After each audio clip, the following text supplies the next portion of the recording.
Hello friends, welcome to our channel. और आज हम बात करने वाले हैं HDFC लाइफ इंश्योरेंस के बारे में।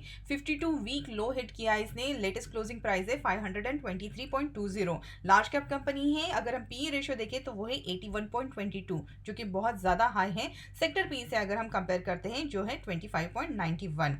फाइनेंशियल्स की अगर हम बात करते हैं तो 2018 से लेके 2021 तक टोटल रेवेन्यू इसका कंटिन्यूसली बढ़ते हुए दिखाई दिया है। इसी के साथ EBITDA जो है उसमें भी हमें यहाँ पे बढ़त दिखाई दी है। नेट इनकम भी यहाँ पे ईयर ऑन ईयर बेसिस पे इंप्रूवमेंट दिखा रहा है और उसी के साथ EPS भी 5.52 से बढ़कर हो गया है 6.74। मतलब ईयर ऑन ईयर बेसिस पे इसने बहुत ही अच्छा परफॉर्मेंस दिखाया है कंपनी ने।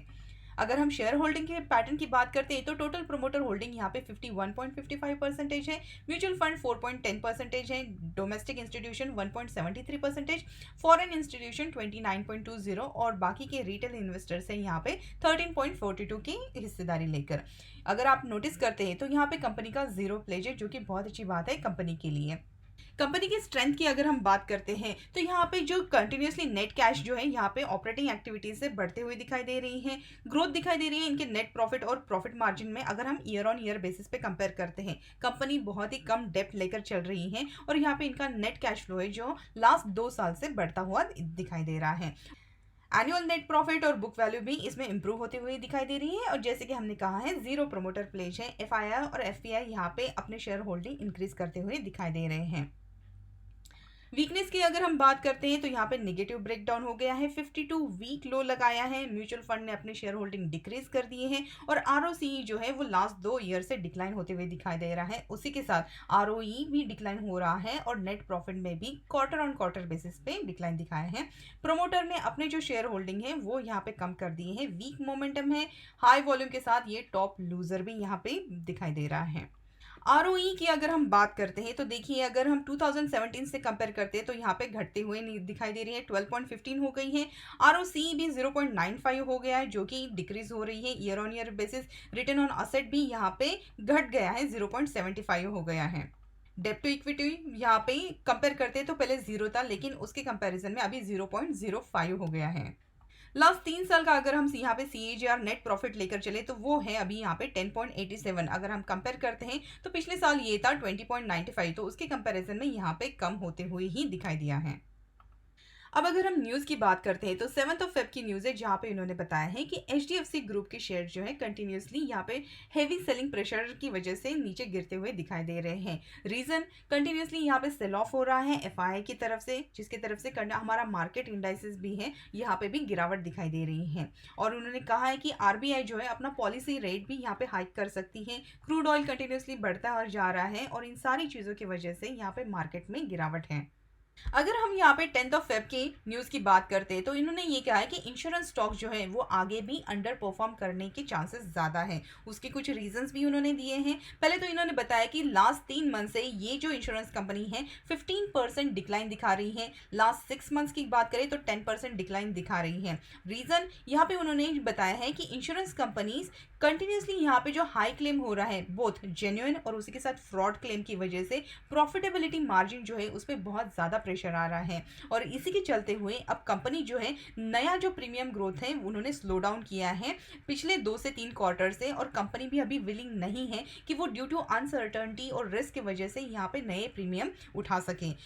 और जो रीजंस उन्होंने बताए, बोथ नेचुरल, जेन्युइन और उसी के साथ फ्रॉड क्लेम भी हुए हैं, उसकी वजह से अभी कंपनी का जो प्रॉफिटेबिलिटी मार्जिन है वो बहुत ज़्यादा प्रेशर में आया है। और इन सारी चीज़ों की वजह से आपने देखा होगा कि स्टॉक ने मार्च 2020 के बाद बहुत अच्छा आउट परफॉर्म किया है, लेकिन अब यहाँ पे वैल्यूएशन भी अगर आप देखेंगे तो बहुत हाई वैल्यूएशन की वजह से भी स्टॉक जो है अभी अंडर परफॉर्म कर रहा है। अगर आप यहाँ पे इनके डिटेल्स देखते हैं तो जितनी भी इंश्योरेंस कंपनी है पिछले 3 महीनों से यहाँ पे अंडर परफॉर्म कर रही हैं और पिछले 6 मंथ्स का भी अगर डेटा देखते हैं तो वहाँ पे भी अंडर परफॉर्मेंस ही दिखाई दे रहा है। रेलिगियर ब्रोकिंग के जो अजीत मिश्रा है, उनका ये कहना है कि बिजनेस ग्रोथ तो यहाँ पे हेल्दी है, लेकिन जो वैल्यूएशन है वो एक की रीजन है इनके अंडर परफॉर्मेंस का। कुछ एनालिस्ट यहाँ पे एक्सपेक्ट करके चल रहे हैं कि इंडियन इंश्योरेंस कंपनी जो है इसके अच्छे दिन आएंगे। और वहीं पे प्रभुदास लीलाधर, इनका ये कहना है कि सेक्टर का जो ग्रोथ पोटेंशियल है वो तो ट्रिमेंडस है, बट अभी जो करंट स्टॉक का अंडर परफॉर्मेंस है ये कंटिन्यू रहेगा आने वाले 3 क्वार्टर्स तक। मतलब आने वाले 2 से 3 क्वार्टर में ये जो कंपनीज है यहाँ पे एक अंडर परफॉर्म करते हुए दिखाई देगी, या तो फिर अगर कंसोलिडेशन में रहेगी, क्योंकि यहाँ के लिए अभी पॉजिटिव चीज़ें ऐसी कुछ खास है नहीं, तो अगर कंपनीज को परफॉर्म करना है तो उसके लिए इन कंपनीज को अभी टाइम देना पड़ेगा। इसी के साथ हम बात करते हैं यूनियन बजट के। 3 फेब की न्यूज़ है, जहाँ पे HDFC लाइफ की विभा पादलकर है। इन्होंने बताया कि यूनियन बजट जो है ये न्यूट्रल रहा है इंश्योरेंस इंडस्ट्री पे। इनका मानना ये है कि इंश्योरेंस जो है ये क्रूशियल सेक्टर है और इसको गवर्नमेंट का सपोर्ट चाहिए है, जो कि इसके चलते हुए ये अपना एक्सेसिबिलिटी कंज्यूमर्स के लिए इंक्रीज कर पाए। लेकिन अभी तक यूनियन बजट में ऐसा कोई भी पॉजिटिव न्यूज़ नहीं आई है जो बूस्ट कर सके इंश्योरेंस इंडस्ट्री को। तो अभी हम बात करते हैं इसके टेक्निकल चार्ट एनालिसिस पे। यहाँ पे मैंने वीकली चार्ट यहाँ पे ओपन किया है। अगर आप वीकली चार्ट देखते हैं तो यहाँ पे कंटिन्यूसली एक राउंडिंग बॉटम फॉर्मेशन करते हुए स्टॉक जो है वो अप ट्रेंड की तरफ जा रहा था। लेकिन अभी रिसेंटली इसने क्या किया है, ये जो हमारा 20 मूविंग एवरेज है ये ब्रेक हुआ है, 200 मूविंग एवरेज भी ब्रेक हुआ है। यहाँ पे एक सपोर्ट ट्रेंड लाइन मैंने ड्रॉ की है, हम लोग एग्जैक्टली उसके आसपास ही अभी ट्रेड कर रहे हैं। ये एक हमारे लिए एक मेजर सपोर्ट है। अगर ये सपोर्ट टूटता है तो नीचे की तरफ यहाँ पे 450 से लेके 425 के लेवल्स भी यहाँ पे दिखा सकता है, अगर हमारा ये जो सपोर्ट है ये टूटता है तो। क्योंकि देखिए यहाँ पे जो नेक्स्ट सपोर्ट ट्रेंड लाइन मैंने बना के रखी है और उसी के साथ यहाँ पे छोटे 2 सपोर्ट हैं 450 से लेके 425 के आसपास। तो अगर ये 520 यहाँ से टूटता है तो हम नीचे की तरफ 425 से लेके 450 के लेवल दिखा सकता है। लेकिन अगर ये स्टॉक यहाँ पे आता है तो यहाँ से एक बाउंस बैक देने की एक्सपेक्टेशन लेकर हम चल सकते हैं। अब अगर इस स्टॉक को परफॉर्म करना है तो सबसे पहले तो हमारा यहाँ पे जो रेजिस्टेंस है वो रहेगा 550 का। अगर ये 550 यहाँ पे सस्टेन करता है तो उसके बाद ही यहाँ पे 575 से लेके 600 के लेवल दिखाई दे सकते हैं। लेकिन अभी सिचुएशन के हिसाब से और जिस तरीके की न्यूज़ है, निगेटिव सेंटिमेंट्स है, यहाँ पे कोई भी पॉजिटिव न्यूज़ दिखाई नहीं दे रही है। एक पुल बैक यहाँ से हो सकता है जो कि 550 के आसपास आ सकता है, लेकिन अगर ये सस्टेन नहीं करता है तो उसके बाद फिर से ये जो स्टॉक है नीचे की तरफ जाते हुए दिखाई दे सकता है।